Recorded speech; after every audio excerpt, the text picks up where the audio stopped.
Pax Autocratica is a really unique colony sim, combined with a first-person shooter roguelite. And honestly, the moment I got into it, it reminded me of 3 games I really love: Palworld, Helldivers, and Cult of the Lamb. You get named citizens running around doing jobs like in Palworld, except here, a lot of them are prisoners you dragged back from combat and forced into serving you, not people who signed up willingly. You swap between managing your people and heading out to fight like in Cult of the Lamb. And the tone of the combat missions, with all the propaganda and praise the state messaging, feels straight out of Helldivers. Honestly, I'm not joking when I say this might be my personal game of the year, at least so far. Let's see what Mortal Shell 2 and GTA 6 bring. But something about how all these pieces come together here just works for me personally. Let's see if it also works for you. You play as the leader of Aurora, sent into the collapsing Terry system after its old tyrant dies. Your job is to bring the fractured regions under your control, starting with a territory called Elysia. What really stands out to me is how far the game commits to that totalitarian angle. You see, in this game you're not building a friendly little settlement here, even though your prisoners can and will eventually start accepting you as their leader,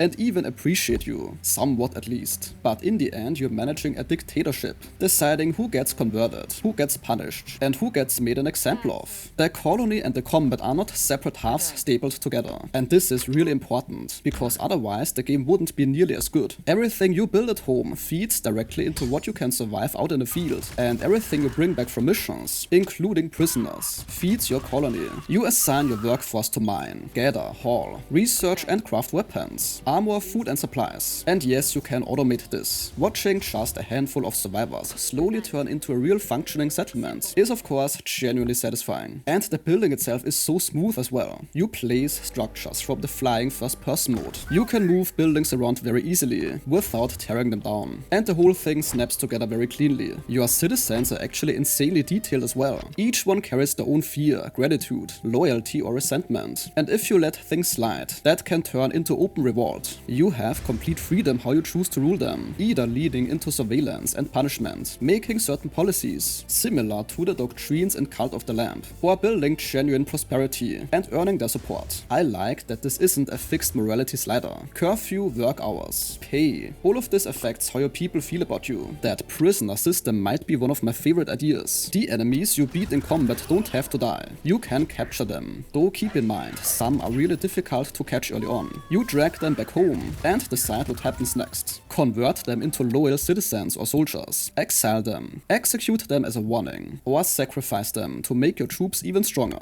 Turning your enemies into resources instead of just experience points is such a great hook.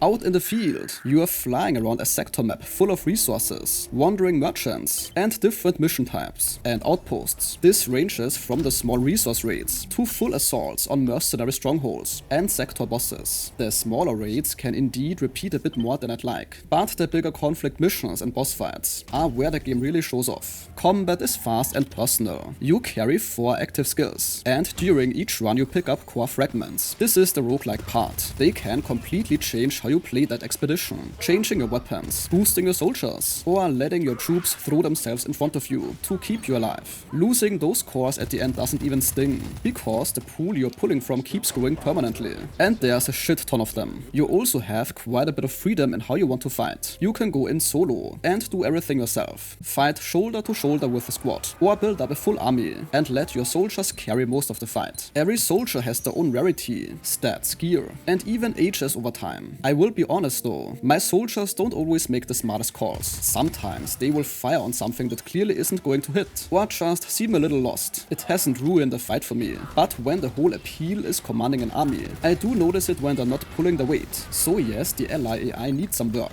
And then there's the progression, which is honestly where this game goes a little insane, in the best way. This game has so many progression systems layered on top that you ask yourself, wait, there's even more? You've got the colony progression, soldier progression, your own leader growing stronger, across expeditions even after you lose, permanent weapon and armor upgrades, the temporary core builds during runs, prisoner conversion, the policy system, research progress, sector conquest, and citizen relationships all running at the same time. It's a a lot. It is almost overwhelming at first, but thankfully their tutorial is great. Once it clicks, having that many systems constantly moving forward is bloody fantastic. It also really helps that the user interface is great, and on top of all that, even the music is fantastic. It sets the mood perfectly for this whole dystopian propaganda-soaked world, and just moving around, flying above your own home base, and watching it grow from a few ruined structures into a real operation feels amazing. Now this is early access, so a few things are not fully built out yet. The deeper soldier relationships and marriage, colony crisis events, online co-op, and 2 more sectors beyond what's playable now are still planned for later on. So even though there's already a lot of content, this is still the foundation rather than the finished product. The game is priced around $30, and it's expected to stay in early access for roughly 2 years. Even in the current state, there's dozens of hours of content, and I thoroughly enjoy the game. I'm confident this one can become really big when it launches.